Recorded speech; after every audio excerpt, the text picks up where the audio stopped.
Welcome to the Permission to Heal podcast. I am Marci Brockman. Together, we will discover what brings us healing, meaning, and true joy. You only need your own permission to begin. Hello, and welcome to Season 3 of the Permission to Heal podcast. As many of you who follow me on social media know, in late September, I was diagnosed with stage 1 breast cancer. Invasive ductal carcinoma, to be specific. And I took a 10-week hiatus from Permission to Heal to have surgery and remove the tumor, which went perfectly. And I am now cancer-free.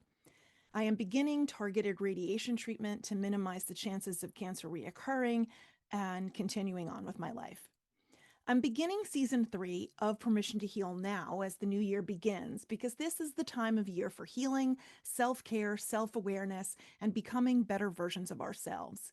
The first conversation for 2023 is with Dr. Valerie Rein, and I am so excited that you are here today.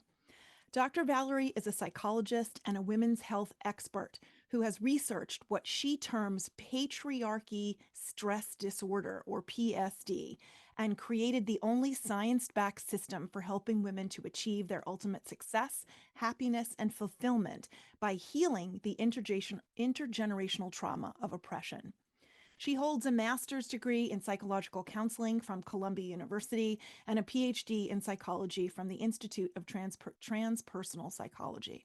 Her #1 Amazon best-selling book, Patriarchy Stress Disorder, The Invisible Inner Barrier to Help Women's Happiness and Fulfillment, has been heralded by reviewers as the most important body of literary work in our modern times and perhaps the most important book of the century for women. That's freaking huge. Dr. Valerie's cutting-edge programs have helped thousands of women shift from how much they can bear to how good it can get, from surviving to thriving in their work and their personal lives. On her Dr. Valerie podcast, she talks not about asking what's wrong with me, but helps us to realize that there really isn't anything wrong with any of us. We all have our mental health, physical health challenges, but ultimately a great deal of it is caused by intergenerational trauma, the trauma of oppression, the trauma of emotional abuse, and basically the trauma of just not feeling safe. As we begin Season 3 of Permission to Heal, I sincerely want to thank you for being here, for listening, and for sharing Permission to Heal with your friends and family. If you really like this episode, the best thing you can do to help grow Permission to Heal is by giving it 5 stars and writing a review. It's very easy to do on Apple Podcasts. Your beauty and humanity are fabulous and awe-inspiring. I love you all and thank you so much for being here. The t-shirt is one of the most popular fashion items of clothing in the world, and around 2 billion of them are sold every single year. The t-shirt is an iconic staple in American fashion and culture, whether it's worn as high fashion or casual wear, and is the most ubiquitous fashion item and the most powerful. Everyone buys t-shirts and everyone wears t-shirts. If you go to your closet right now, you probably see a pile of them, and they are the perfect medium for your message, whatever your message is. The t-shirt is a powerful messaging platform and a really basic way of telling the world who and what you are, what is important to you, and what you stand for. At Accessories by Marci on Etsy, you will find the exact t-shirt to tell the world who you are, what you stand for, and how you see the world and humanity. At Accessories by Marci on Etsy, you can buy mentally health-minded, all-inclusive t-shirts in all the colors and sizes to accommodate every body. We even sell shirts for your fur babies too. Go to www.etsy.com/shop/accessories by Marci, or just go to Etsy and search for Accessories by Marci. Etsy.com/shop/accessories by Marci. See you there.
Good afternoon, Valerie. How are you today? I'm doing great, Marci. How are you? I'm great. I'm so excited that you're here. We it took us a while, but the universe had its eye on this day, so that's Absolutely. awesome. So I want to like jump into this whole thing, this whole book of yours, Patriarchy Stress Disorder. And as I'm reading the book, I was like, oh my God, like everything that I have been suffering from and everything that I've been angry and resentful about is all under this umbrella. So, could you, no one could do this better than you, could you like introduce how you came up with this as a thing, how the universe presented it to you, and we'll start from there. Yeah, you and I both, Marcy, and pretty much everyone else I've ever come in contact with. Yes. And this is the thing about intergenerational trauma. This is the thing about patriarchy stress disorder. It is a common denominator, no matter where we come from, our own personal histories. I've talked to and we work with women all over the world, different socioeconomic classes, different races, different religions, Mm-hmm. and spiritual beliefs, different everything. And yet, the commonality is in this and what this is and how it came into my life, that awareness. I guess it started with my own journey that has been driven since I was a very little girl by a single question. And the question was, what's wrong with me? Hallelujah. I guess we can all relate in our own ways. And the thing about the question, what's wrong with me, it makes one think and feel as if it's personal, as if it's like I am defective and I am broken and I need to fix myself. So I did want to fix myself, and that desire took me down the path of studying psychology. Mm-hmm. And 2 graduate degrees later, I was working in the field, loved my work, had a thriving private practice in New York, had a beautiful home, and beautiful family. And from the outside looking in, my life looked great. Mm-hmm. And yeah, I did check all the boxes that I was going for. And one day I was on the phone with a client having a regular session when something highly irregular happened. I noticed that I was smiling only with the right side of my face. And Oh, the that's left side of my face just hung in there, as did my left arm. And I finished the call and then Googled with my right thumb the symptoms, and the word stroke came up. yeah. And I then drove myself to the emergency room using Well, my right arm. at least I'm not the only crazy person who drives herself to the emergency room. You can sometimes you It, can get yourself there faster than an ambulance, but not having the use of the whole left side of your body though, Valerie, really? yeah, and that pretty much, Marcy, that's the scope, right? Of that kind of gives you a snapshot of what was happening. But I wasn't aware. I wasn't aware of it. I wasn't aware why I was making the decisions I was making and what was driving me. So I ended up in the ER with these symptoms. They scanned me up and down for hours. And then they came out with the diagnosis of quote unquote just stress, which was a huge relief, but also very surprising because I did not feel stressed. Right. And that became really concerning. And since I had a little bit of time to think and to feel, I was lying there on the hospital gurney in that very uncomfortable hospital gown. And what was even more uncomfortable was that realization that even though my life looked picture perfect, deep down inside, I did not feel happy and fulfilled. Right. And obviously, Ooh, you were suffering from a lot of stress that you that I didn't may even have register. been aware of, but as a high functioning, I do the same thing, a high functioning woman dealing with stress on a regular basis. Yeah, and that's the And thing, right? That's the yeah. thing. And again, I thought that it was just me. And that question of what's wrong with me was still alive and well underneath all the stress, underneath working all the time, underneath keeping busy, Mm-hmm. which I later realized was kind of a security blanket that kept all of that feeling and thinking at bay. So I could carry on with my quote unquote successful, highly achieving, highly productive Well, that's what life. society tells us we're supposed to do, right?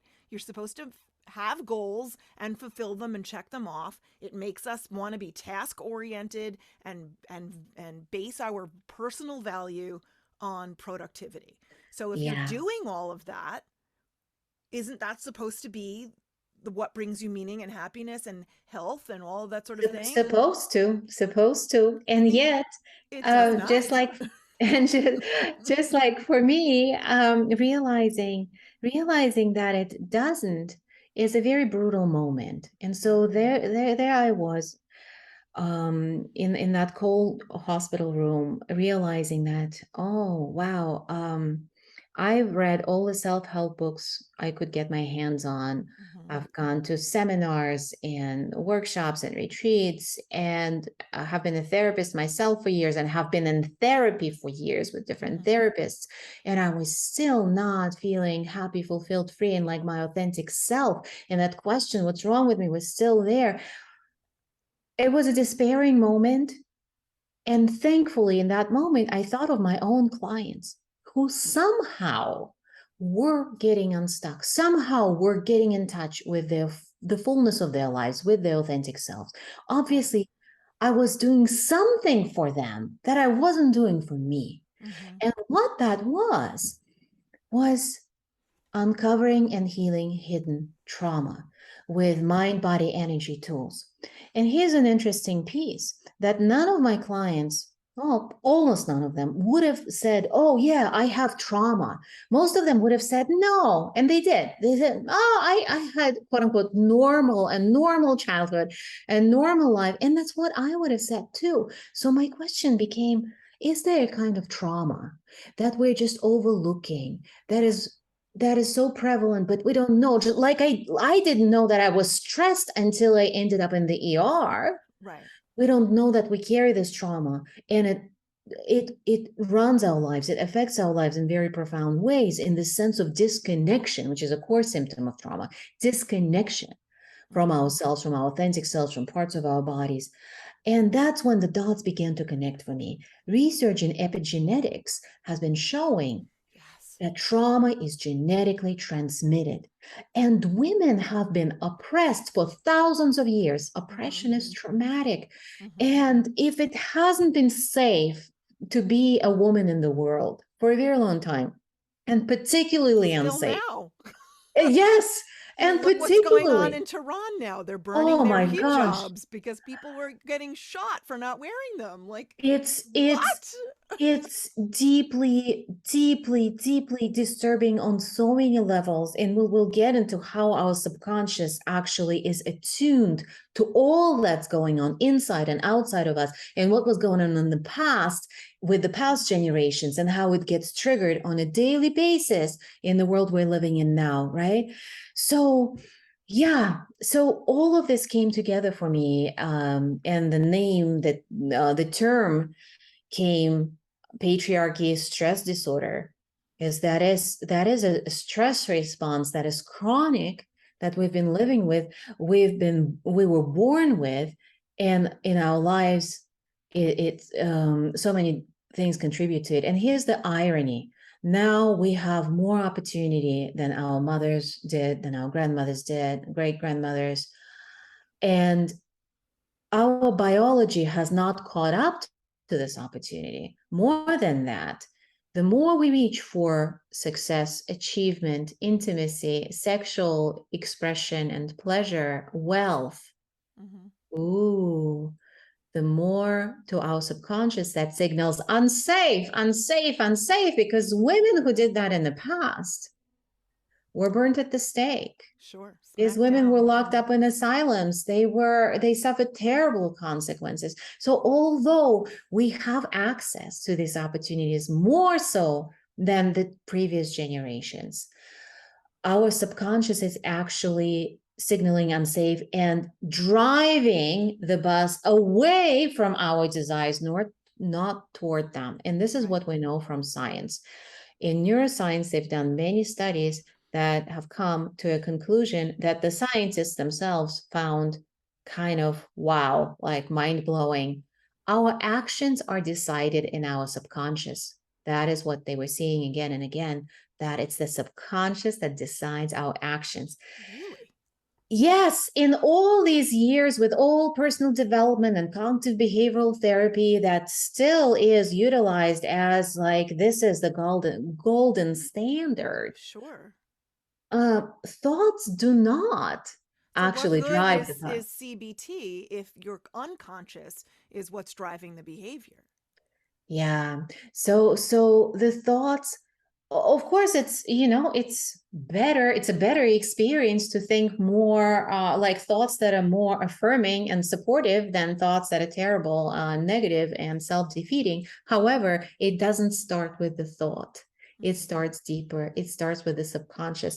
Your subconscious already decided if you're going to send that email, if you're going to send that pitch, if you're going to send that resume, if you're going to say yes to an opportunity, if you're going to dare, if you're going to put your dating profile on a dating app, if you're going to follow through with that fitness program, all of these things your subconscious already decided. And that decision is based on this very binary thing: safe, unsafe. If it feels unsafe based on trauma, it's a no. And then the mind Right. jumps in to rationalize it. Oh, it's a no because it's not exactly the right time. It's not exactly the right fit. Mm-hmm. First, I need to blah, blah, blah. I need to lose the weight. I need to read 100 more books to feel like I'm worthy, to feel like I'm an expert. And all of it is simply a narrative. It doesn't drive the bus.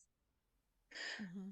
What drives the bus is the subconscious. That's why we need to realize, we need to be aware of this trauma. And that's why we're having this conversation now. This trauma Sure. that didn't start with us and how it dictates our choices. Because unless we do, we don't have a place to go. We'll be hitting our head against the wall, trying to change our thoughts day in and day out, or trying to willpower ourselves Yeah. through the fitness program or through working harder to make more, working hard, which is what we're all conditioned to do, but not actually getting the results and certainly not feeling as happy, free, fulfilled, authentic as we'd like to feel. And as we're working harder, we're making ourselves sicker.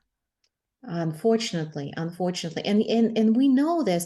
We look around, we hear like stories like my story. So many high achieving women ending up in the emergency rooms or with some mysterious symptoms, and then later turn out to be right Happened to something. me. I was doing yard work, which wasn't really all that abnormal. Yeah.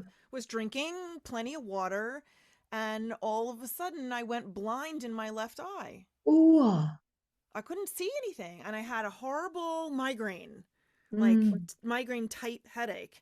And I went inside and I shut the light off and I turned on the air conditioning and I took some Advil and a big, gigantic glass of water and I laid down on the couch. And then I called my husband and I said, he wasn't home. And I said, I need you to come home now. I'm okay, but I just went blind in my left eye. And he's like, if you went blind in your left eye, you're not okay. mm. Wow. Turned out Wow. everything was fine. They said it was stress. Right. Fine, quote unquote. Fine. And Yeah, here we are. Thank you for sharing that story, Marcy. And yeah, it's not interesting that for both of us, the left side of the body was affected yeah. in some traditions like yoga, energy medicine, energy psychology traditions. The thinking is the left side is the feminine side, Really? represents the feminine, yeah, and the right represents the masculine. So isn't that something to shout at us from the left side? Hello, I'm suffering here. And this fine, right? You're fine. It's just stress. Um, it's so easy. Like our society gaslights us. In Mm-hmm. this case, the doctors. But we gaslight ourselves too. We say to ourselves, I'm fine. My life is good. It's good. What else do I want? And we Right. ignore that little voice that if we don't tend to it gets louder, sometimes through circumstances like health crisis or Mm-hmm. money crisis or a love crisis.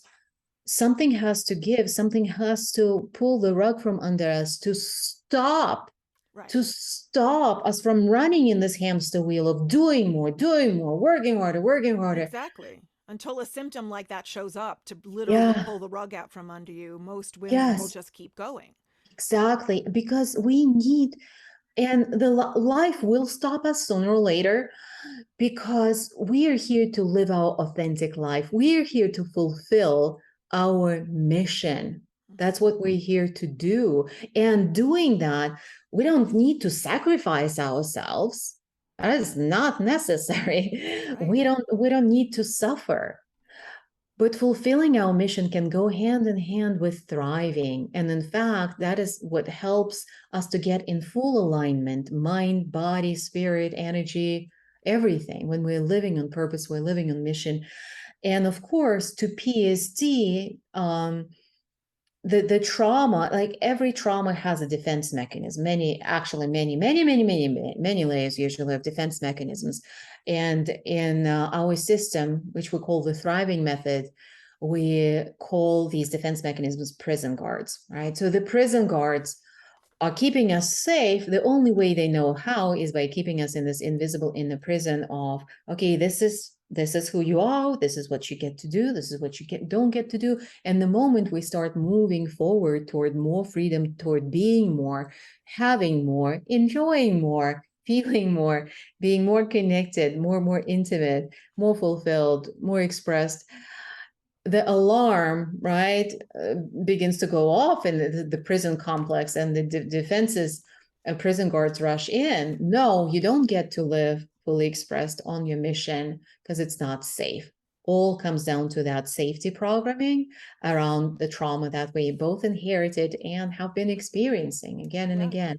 So that's why it's really key, right? It's really key to know what that is, what's affecting us, and engage in the healing work, reprogramming our subconscious, rewiring our nervous system so that the subconscious can interpret success as safe, and the nervous system can allow us to feel all our feelings, Right. and yeah, and have a full life. Now I know exactly why the universe delayed our appointment, Mm, because I needed to hear this now, not two mm, months ago when I would have said, yeah, I totally get it, and not really have gotten it. mm, Now I get it. mm. I was sitting in a Honoring therapy that. session 2 weeks ago, and I was saying that I was really, really angry about a situation. And through the conversation, it turned out that I really wasn't angry at someone else who I was aiming my anger at. I was really angry at myself for the the for not doing something that I felt that I should have been able to do, even though I Mm. didn't know it was happening and I didn't have the tools to address it, even if I did. And I just didn't. None of those tools were in my toolbox way back then, Yeah. Yeah. and no one else is upset. No one else is mad at me. No one else feels like let them down. I just, moms want to be there for their kids, and there's a part of me that doesn't know how to let that go. Hmm. Yeah. There is so much in our human experience that we tend to blame ourselves for. Like, I should have done better. Like, I Right. should be able to control myself, my anger, or I should be a bigger person. I should be forgiving, or whatever, or Mm-hmm. feeling ashamed when, like, we know exactly what we need to do, but somehow we're not doing it. And the common denominator in the human experience is trauma. It is a human experience. No one escapes that. Of course, there is a wide spectrum of trauma, anywhere from the field now recognizes adverse childhood experiences as traumatic. That didn't used to be the case. You But talked about like experience, big T versus little t trauma in your book. Would you exactly. explain that for the listeners? Yes. Now they recognize the big T trauma as life-threatening experiences. That's one category. That's all they used to talk about in the trauma conversation. Now, thankfully, there's a little T trauma, which is your everyday traumas. And what is trauma? Is any experience that made you feel unsafe, physically or emotionally Sure. unsafe, and led to creating trauma adaptations. And those adaptations, which I referenced before as prison guards, they are thoughts, they are experiences in the body, and these are behaviors or actions. And they all were created to keep us safe. But now they're not current, they're not up to date because that trauma was either inherited from a while ago or Right. that happened a long time ago. And although it made sense in the moment, that adaptation, in order to resolve, to evolve, we need to work with it. Otherwise, it's like a time machine. Every time we get triggered, every time that particular trauma gets triggered, it's like a time machine Right. where all of a sudden we are 4 years old again, right? When that event happened. And Mm-hmm. that's how we are responding. And then we're finding ourselves not having access to our like the best thinking and intentions. We're just falling apart. And or we don't even know what it has to do with. We don't have that story. It's the trauma we inherited. But every time our income is rising, we work with women entrepreneurs a lot, and this is just something that everybody shares. Okay, Yep. I'm doing better, and there's some freak out that begins to happen, and there's something falls apart in some other area of life, or there's some self-sabotage that happens because the story, the subconscious story that we inherited, it is that it's not safe to be more visible, to Mm-hmm. be wealthier, to have more impact. Oh no, you're putting yourself on the At line and risk. your Right. family. Yes.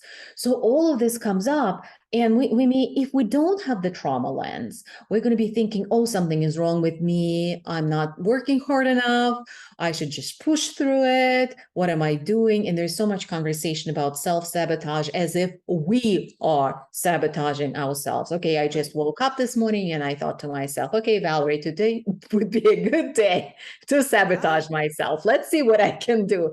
This is such bullshit. It drives me up the wall that in the personal development field, people actually blamed for what is a natural trauma response. Now, Exactly. understanding that it is a trauma response and having that lens doesn't mean that we're letting ourselves off the hook. The opposite is true. Well, if you know that it's a trauma response, wouldn't you want to do something about it? Right. It's like as simple as that. Yeah, absolutely. Absolutely. Again, I was talking about this exact question with my therapist. My homework this week is to figure out, like I could figure it out in a week, why I'm self sabotaging myself. Yeah, You well, know, why do, I hope this conversation is helpful yeah. in terms of uncovering that. Consider your homework done. You can tell your therapist, guess what? Well, like as I'm listening to you talk, I'm, you know, the time machine is very active in my Yeah, home. yeah. I have a problem. I've always had a problem asking for help. Hmm. I got this message very very early on in my life that I needed to take care of things myself because nobody else was reliable enough to do it. You know, my mom was a self-medicated, undiagnosed bipolar, Yeah. and later in my teens, my early adult life, she became an opiate addict. And Mm. it was not safe. She had Yeah. bushels of unresolved trauma that she Hmm. just hauled around wherever she went and took no responsibility for any of it. And I felt like from the time that I was, maybe 5 or 6 years old on, I was the grown up and she was the daughter. Yeah. But when I needed things from her, I didn't get them. I got volatility. I got um, unpredictability. Yeah. And so I grew up being afraid to ask for help, being ashamed that I couldn't do it myself, and still like if I'm going to ask my husband to vacuum the living room, which I just did over the weekend, I had to like talk myself into doing that and Yeah. like cognitively like reframe that for myself so that the 6-year-old wasn't the one asking the 56-year-old to vacuum. The Mhm. 54-year-old was asking the 56-year-old to vacuum. Yeah. And you just brought up a couple of huge things that I'd like to really put in the spotlight here. And thank you so much for sharing. Sure. Like, one is the intergenerational transmission. I'm going to circle back to that. And the other is how much energy, and this is not just you, this is everyone, Mm-hmm. everyone, how much time and energy is consumed in that negotiation of, oh my gosh, like I need to, first of all, how many times you didn't ask him to vacuum and you did it yourself because it was quote unquote easier, right? Of Emotionally course. easier, right? For I don't know how long you've been together, but he probably is not the first person you didn't ask for help, right? For a Right. while, Of course. decades. So there is that. There is such a loss of time and energy there because people could have been helping you all along. And guess what? It would have been easier. You could have, you know, at the very least rested more and maybe Right. use that time and energy for something else that would have been also joyful and helpful and on your mission. Right. And when I was writing my book, Patriarchy Stress Disorder, The Invisible in the Barrier to Women's Happiness and Fulfillment, I interviewed a lot of women, and I also knew from so many women I had worked with already as a therapist, and women we work with now in our programs. Oh, when I ask this question, after they realize what we're talking about, after they recognize those prison guards, Mm-hmm. what in their mind, in their body, and in actions interferes or sabotages them when they try to move toward their desires. Once they recognize that, I ask them, well, how much of your time and energy is consumed in the battle with prison guards? And you know what they say? Most of them say 90%. Mm-hmm. Boom, 90%. That's a lot. We talk about privilege and oppression.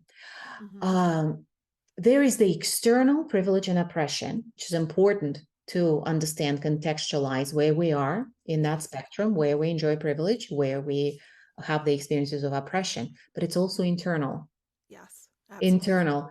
And this is where this oppression shows up internally, that women are pushing this boulder up the hill. It's not just that we have more opportunity externally now. Yay, we do. And thank you to everyone who fought so hard for it, to advance the movement, to advance, Yes. yeah, to advance women's right, to advance racial equality. There's been a lot of movement there thanks to all these heroes.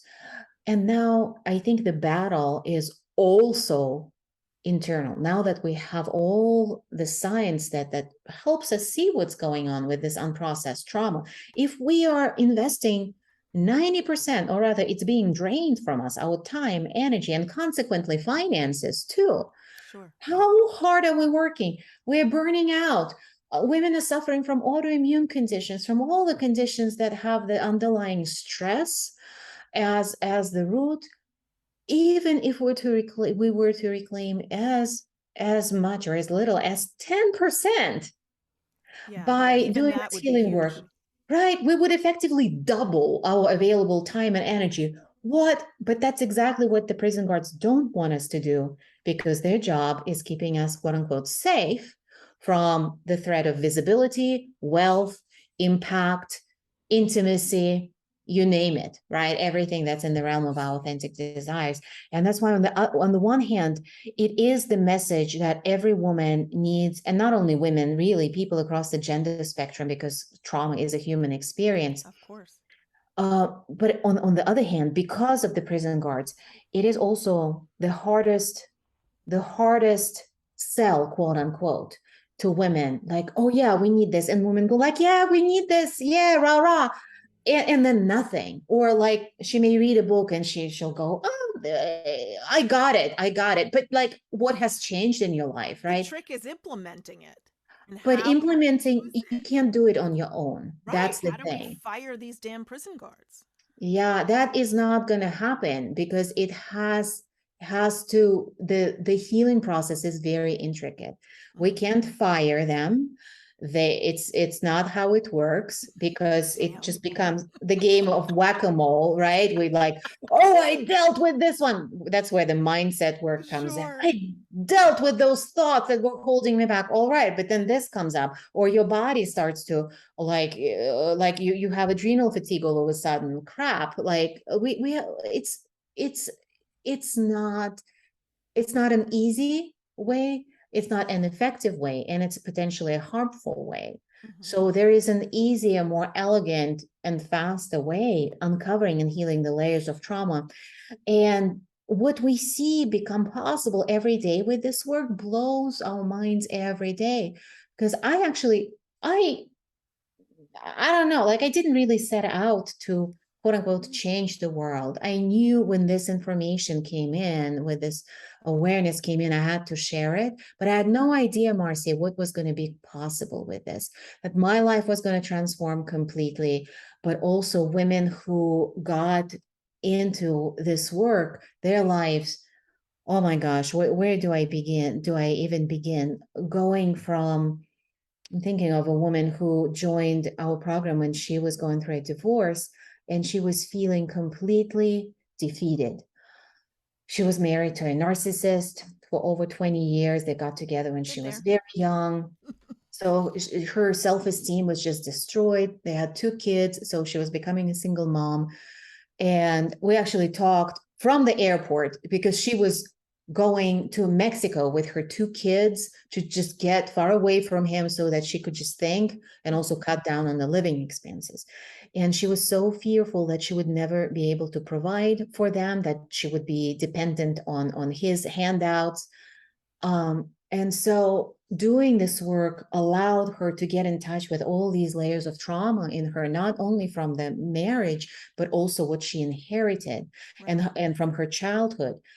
And little by little, she started to come back to herself in the way that she was never even in touch with herself before, and her power.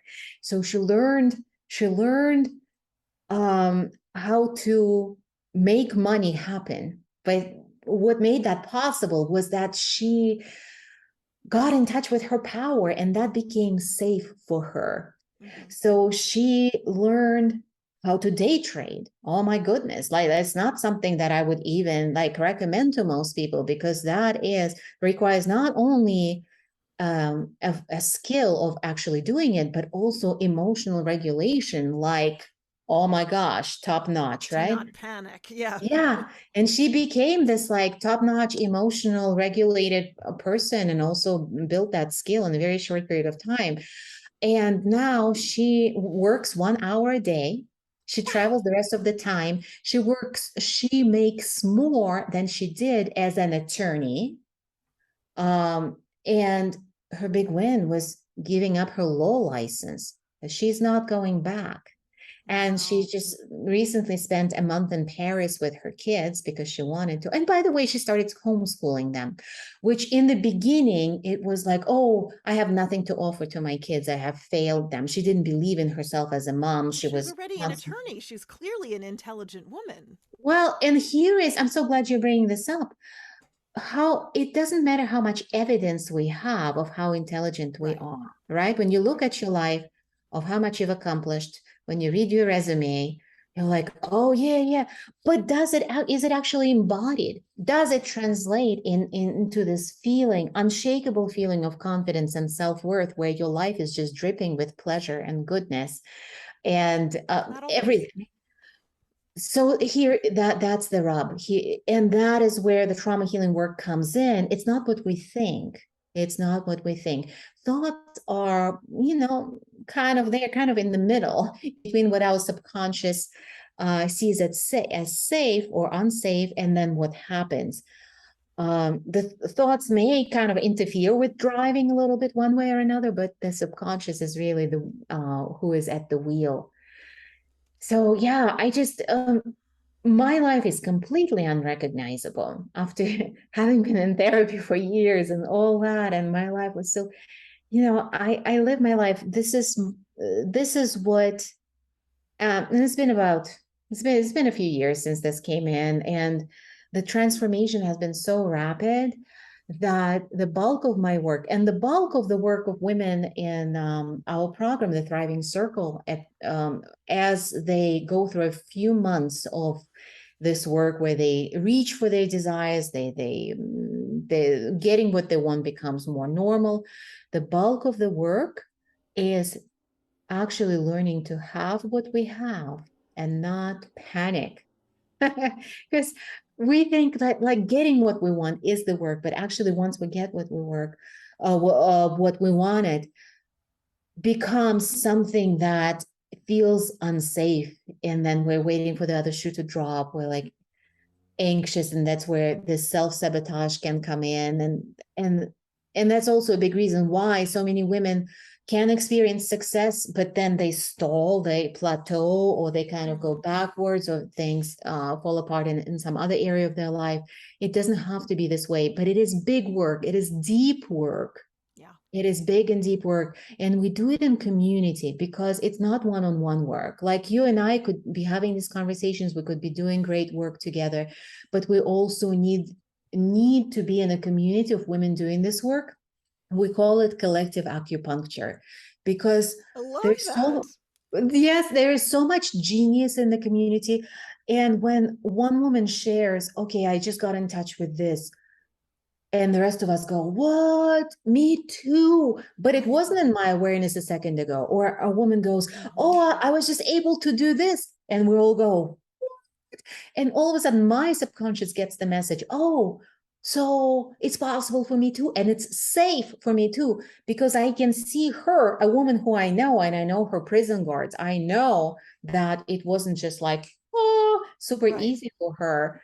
My prison guards and my subconscious gets the message, okay, it is safe, it is possible. And not only is she not in danger, she's not shamed, she's not punished, but she's actually celebrated by the Yeah. community, which is something that we really don't get enough. We Right. don't get enough. We don't give ourselves enough. Celebrating every damn Yes. step. And oftentimes the step is not even like, oh, I achieved my goals. No, I fucking showed up. And that Exactly. needs to be I celebrated, got right? out of bed today and took a shower. Yay! And that needs to be celebrated, right? Right. And when the community celebrates us with us, it just goes deeper, it widens deeper, because all our traumas were received in a community, be it a community of just one other person or more, Right. intergenerational and personal. So when we're together, this is also a very powerful healing agent, Makes so much sense. right? Wow. I'm Because so there really is glad. a limited amount of things that you can, one on one therapy is amazing. And I've been doing it for a very long time. I'm actually training now to be a counselor. I went back to school for a third graduate degree so that I can do this when I leave teaching, because I feel like Yeah. the universe is pulling me in that direction. A learner in me sees the learner, honest learner in you. Yes. There we go. But yeah, I can see where this would be much more effective in a group setting versus a one-on-one setting. Yeah. Yeah. It's just, there's just so much. And when the two of us are working together, we're two humans with our scope of experience. And Right. when we increase that scope of experience by all these women who have diverse paths and experiences and awareness, and they have also done a lot of work on this healing journey, and they all bring it together. It's like a potluck where everybody brings Sure. their own best dish, and it just goes so much faster, so much faster. It actually happens even in the scope, like outside of our paid programs. We offer a community event called the Thriving Experience, and sometimes we hear from women that in 3 days they make such dramatic shifts because as they show up, and we do go deep in those 3 days, they show up and they experience this work in community. Magic can happen. So the thriving experience is where, if this resonates, you can learn more, the thrivingexperience.com. Tickets start at no charge. You can upgrade to a VIP option, but also you don't have to, because we Is it wanted to live, make like it. in person, or is it virtual? It's virtual. It's virtual. It happens online. And yeah, we have in-person retreats in our programs. But because of COVID, we couldn't have live Sure. in-person retreats. And so we took this online in the spring of 2020. We didn't know what to expect. We're like, can we replicate it? Can it be effective online? Because things are so much powerful, so powerful in person. And then we were shocked to discover not only was it super effective, but also there are some, we can create safety in the online environment in so many more ways Mm-hmm. that are just really just, they are online. Like, for example, like you can be in your pajamas, or you can be outdoors, or you can be Right. cuddling and snuggling with your favorite blanket, drinking out of your favorite mug. And so, and you can like go on camera, go off camera, you can take breaks, you can pace yourself. Sure.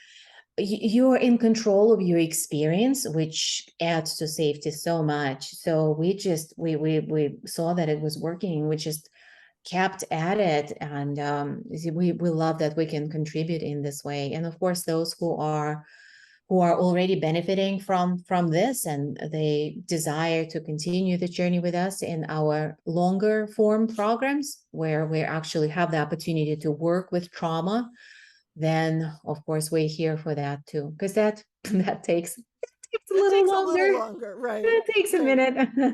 So you've got this is this what you mean when you said 3-day deep dive? That's this thing? Yeah, the Okay. thriving experience. Yeah.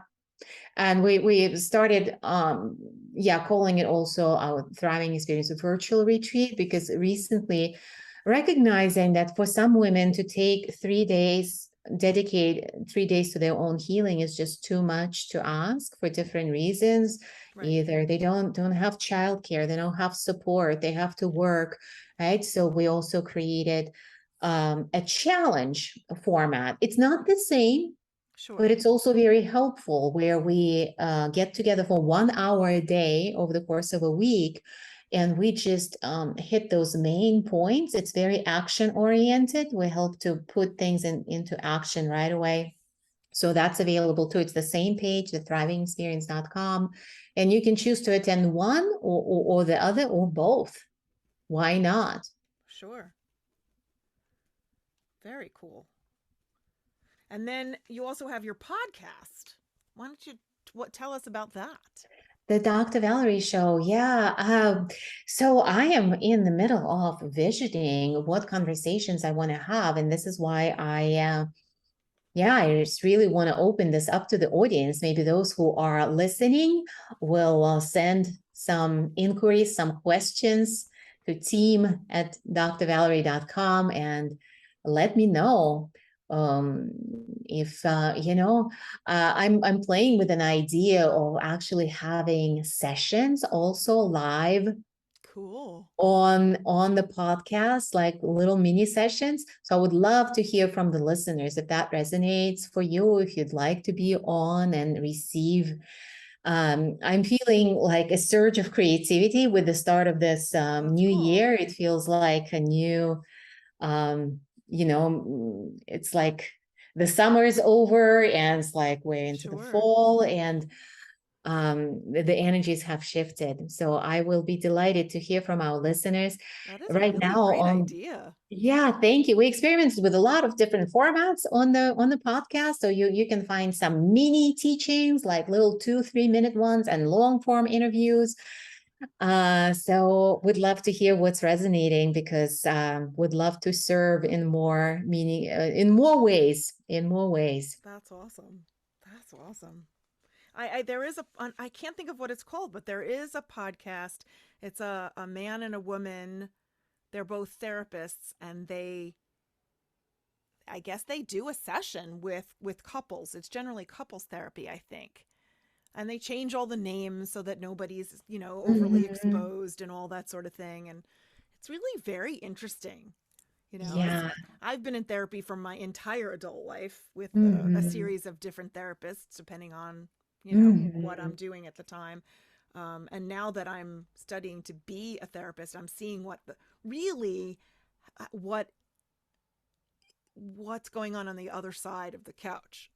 Yeah, yeah, there's a lot that's going on. I work with my life partner, my husband, Jeffrey Tambor, and he like his story, like his whole family has been into therapy, going to therapy, and of course a lot of intergenerational trauma, a lot of intergenerational trauma. He is, as an example of just one branch of the family, grandparents his great grandparents with his grandparents as children fled Europe uh, during World War II when Right. Hitler was already, like their lives were just in imminent danger, and experiencing, and I can't even begin to describe, right? Like, I don't think Sure. we can even tap into the depth of that experience.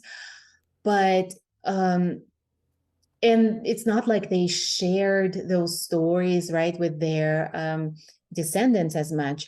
But that intergenerational trauma, the Yeah. intergenerational trauma of the Holocaust, the Hmm. intergenerational trauma of immigration, the intergenerational trauma of persecution, of Poverty. like, I mean, there yeah.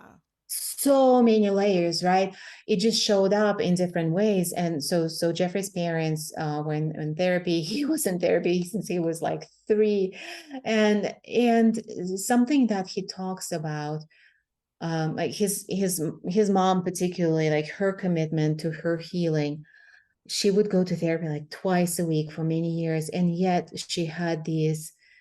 um she had so much suffering, and she had these outbursts, and she had to be on medication, which is, it's a part of treatment. There's nothing wrong with being on medication. It saves lives, it supports healing.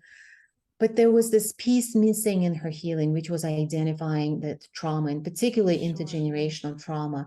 And when this is a big part of his why, because it's like, oh my gosh, it could have been resolved so much sooner, and in just one generation, instead of being passed down again and Sure. again and again, and his mom and his dad committing so much resources, so much time to their healing, but it was missing this crucial part. And so it became his life's mission to bring trauma awareness and healing to people, where just like epigenetics shows that trauma is genetically transmitted, so is healing. We can stop Absolutely. this in one generation, and it doesn't only have to do with our physical descendants, it has to do with everybody in our life, because like whole families transform, kids stop acting out.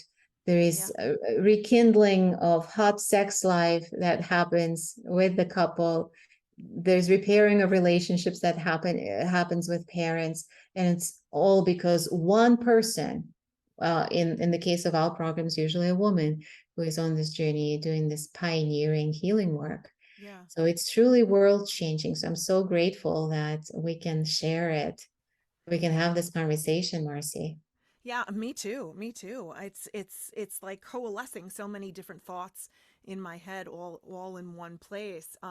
I had spent most of my adult life, I should say, sort of victimizing myself, or thinking of myself as a victim from my mom's emotional abuse and my mother's addiction and my father's narcissism, and all of this stuff. And it wasn't until I started reading about epigenetics and tracing it all the way back. The farthest I can really go with any clarity is my great grandmother. And my great grandmother on my mom's side, my grandmother's mother, emigrated from Russia in 1899, fleeing czarist pogroms that were killing Jews, and came over here with nothing to marry a man who they knew each other from Russia, and he had already moved a couple of years ago. And she was miserable. They were poorer than dirt. He cheated on her with everything. So she had 3 stillborn kids. She had 4 little daughters. She worked her fingers to the bone while her husband did whatever he did with the money and then disappeared and then showed up. And she lived a very, very hard life through the Depression, through World War One, the Yeah. whole thing. Yeah. My grandmother and her 3 sisters who survived were all born somewhere between, let's say, 1915 and 1928. And they had very hard lives. I Yeah. remember Yeah. interviewing my grandmother for a women's studies class I took as an undergrad, and I was like shocked at the things that she lived through and what they were told, like how to pull yourself up by your bootstraps, and we don't take charity and blah, blah, blah, whatever. But then they did. Wouldn't have had coats or shoes if they didn't take charity. Yeah. And they worked Yeah. and took care of each other. And it's like no wonder my grandmother was the way she was. No wonder my Yeah. mother was the way she was. No wonder Yes. my childhood was the way it was Yes. because of all of this. And this is just the stuff I can see Exactly. and the In things that I can historically put together on a yes. timeline to know, like, all right, so this is going to cause this kind of behavior. Of course she was a hypochondriac. Of course she was Yes. super worried about her daughters. My mom had rheumatic fever, and my grandmother was a crazy person about it. She watched her little brothers die. Of Yes. course she's going to be freaked out. Yes. Yes. So And like this it is, suddenly I stopped victimizing myself oh, in yeah. in a standstill. Like by the time I Oh, finished a book, I was done. yeah. Yeah. So powerful. So powerful. And now the next step is to address it in the body because it doesn't Yeah. live up here in the head. It lives in our nervous system. It lives in our subconscious. And even if we don't know the stories, although piecing it together is so beautiful and creates so much compassion Yes. for the whole family lineage and for ourselves. Even if we don't know the stories, the body is the most accurate history book on the planet. And The that's the body part I doesn't struggle forget. with. And the body doesn't lie. And so that's why in the thriving method, we work with the body directly. We don't really, I mean, the story, you may know it, you may not know it. There are so many stories that we don't know, but we do know what we experience. And when we go to the body, we can unwind Yeah. that trauma, right? We can make our experiences of success, of intimacy, visibility, we can make them safe again. And again, as in whenever they were safe, right? Maybe thousands of years ago. I don't know. But we can absolutely claim that safety that is our birthright. It is a So birthright for beautiful. all beings. And sadly, because the systems of oppression has been taken from us, but we can restore it. And by doing it, we are restoring Reclaiming the it. Yeah. world. So beautiful. I have chills now. I feel you, Marci. Thank you. Amazing. Okay, so before we close this lovely interview, I always do the 7 quick questions with my guests. All right, let's do it. Okay, what 6 words would you use to describe yourself? Oh, I don't know if I have so many in my vocabulary. I like to think that I'm funny. That's my Mhm. life's aspiration. I want it on my tombstone. She was funny. I'm only funny by accident. I can never plan to be funny. Yeah, that's great too. I'm deeply feeling. Hmm. I cry at the drop of a hat. I laugh at the drop of a hat. I'm very explosive. I guess that's the third word, explosive. I'm ecstatic also. Like I feel deeply. I roll with that. Loving. Um, and I'm a dreamer. I dream of a better world. I dream of better ways of doing things. And It's beautiful. a seeker, always seeking, always learning. Beautiful. What is your favorite way to spend a day? So many. And I have this balance. I'm mostly introverted but I also love spending time with people. I enjoy both large groups and like at our like in-person retreats and my friends and family. So I love a good balance, right? Sometimes I like to be by myself. Sometimes I like to be with people. Nature is a big part of that feeling happy and balanced. Movement, good food, very important. Good books, Yeah, sounds great. games, and yeah, any ways to connect and yeah, Heavenly. and kind of surprise each other, right? I was just connecting with my daughter last night, which is like cuddling. She's gonna be 12 here shortly, and so and I'm just waiting, we're cuddling. I'm waiting for her to like share something unexpected and surprising. And then if I wait long enough, she does, and that's delightful. That's wonderful. I miss those times. My kids are adults and in July moved to another state. They're both living in Massachusetts in separate towns, but they're only half an hour apart. And Mm, they are doing their thing. And mom's mm. in New York. And it's an adjustment for all of It's us. an adjustment, It's an yeah. And now adjustment. you're fully in your queendom, right? Absolutely. You get to be, yeah, at the next level of your beingness. Yep, that's the plan. Hmm. What's your favorite childhood memory? My parents took me. I'm an only child. Parents took me every year since I was three. We would take our little car, which was the same car that we've had for throughout my childhood and my adolescence until I moved out of the house. We took a 2-day trip from central Russia, where I grew up, to the south, to the sea. And we went to the same place for all these years. So I was three till I like moved out like 18, 19. And it was just such freedom and joy being in nature and they changed. My parents changed because they got relaxed. Sure. Everything was just right. I guess that gave me a taste and a desire for a life that is free and relaxed and full of connection, and showed me Absolutely. that it's possible. That's amazing. That's amazing that you had a role model like that so that you could actually see what that looked like and know that was a possibility. Yeah, that was a gift. Yeah, absolutely. What is your favorite meal? Oh my gosh, I just love food. I can't play favorites there. Or what is something that makes you feel like it's a comfort food kind of thing? Um, um, let's see. I don't it changes. It changes all the time. I think apples are my perennial favorite.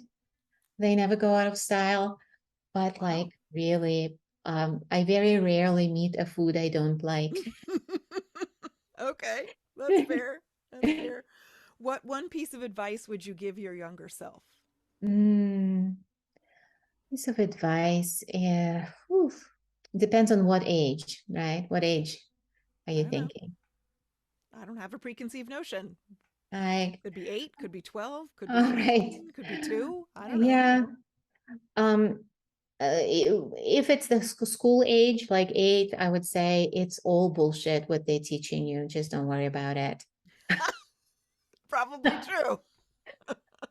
And that's like pretty much throughout the school, including my undergrad and both graduate degrees. Like teeny tiny specks of like, yeah, this is actually wisdom that resonates. Everything else, don't worry about it.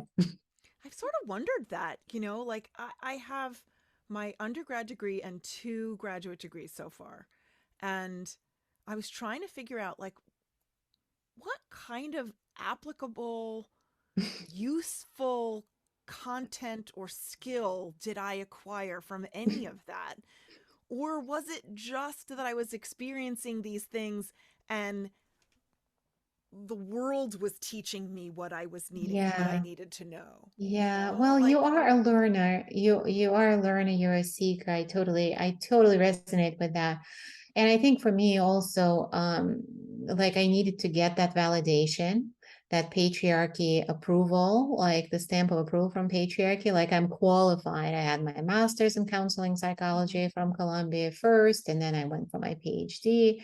Yes, I learned things. I got my license. It gave me the right to practice. But what I do now, very little of it I learned in school, very little because like they didn't talk about trauma in these ways. They certainly didn't teach the tools for embodied trauma resolution. I learned all of this outside of conventional yeah. models. So it's also like I hope my younger self is benefiting from that. Just trust yourself, trust that trust your calling, keep on stumbling forward, running forward, whatever feels good, go for it. Sounds like great life advice to me. Oh, okay. What I is, could use it right now too. hell yeah. Wow. What is one thing you would most like to change about the world? This really Yeah. this what we're working on. I want every woman and every human, but we're starting with women, to know that there's nothing wrong with them, to come out of the silos of shame that patriarchy locked them in, um, realize their power, not just intellectually, like, girl, you can do it, but embody who they are, their authenticity, their sovereignty, their freedom.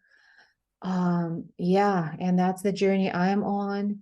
That's the world I want my daughter to live in. I Yeah. want every woman to be a role model for my daughter, and that's what I want to see happen. Beautiful. Okay. Now the last question is very superficial and ridiculous compared to everything else that we've been talking about, but I'm really interested in what TV shows or movies people binge and what they're interested in. Oh, lately or kind of over time? Either? Either. Um, there was this show that came out a while ago. I still like it. It's called Lie to Me, and it's actually based on the real person psychologist Paul Ekman, who studied emotion. Oh. Yeah, and so this person was kind of helping the FBI or whoever he was helping solve crimes, mysteries, and he could tell that a person was lying by their micro expressions, but he couldn't Oh, tell cool. what they were lying about, and that was the intrigue, right? Right. And to me, it just like dovetails into like what we do. Sometimes we are being inauthentic, not even because we mean to be, right? But Right. because there are some protective mechanisms, like it's not safe to be who I am. And so, anyway, as it kind of hooked me with that. I guess it's my own quest to like how to live my life in this radical honesty with myself, right? Sure. So like I'm not lying to myself in That's any cool. way. I'm going to look up Mm. that show. That sounds interesting. Yeah. That's very cool. So, the links to your websites and your podcast and your book and your challenge and your 3-day deep dive, thriving experience will all be linked to the show notes. So, if the listeners are not driving, they can scroll down and have links to anything. Fantastic. And Um, if you are thriving, I assure you, there is so much more beyond your wildest dreams to experience. And a good place to yes. start is downloading the first chapter of my book. It's available in audio, it's available as a Mhm. PDF to kind of dip your toes into It's these so good. waters. You can do it for free at drvalerie.com, drvalerie.com/book. And of course, we'd love to meet you in person virtually at our experiences. Excellent. Thank you so much for your time and your generosity and your expertise in being here and sharing all this with us. My pleasure, I'm Marci. moved and grateful. Thank you so Thank much. you so much for having me and for your leadership in having these Thank you. revolutionary, deep, healing conversations and giving everyone permission to heal. Thank you for your work in the world. Thank you for Thank your you so mission. much. Thank you for joining me for this episode of Permission to Heal. I hope you found it moving and inspirational. Please remember, you don't need anyone else's permission to trust and follow your heart. You have the power within you. Subscribe to Permission to Heal so you don't miss any new episodes, and please share this with your friends.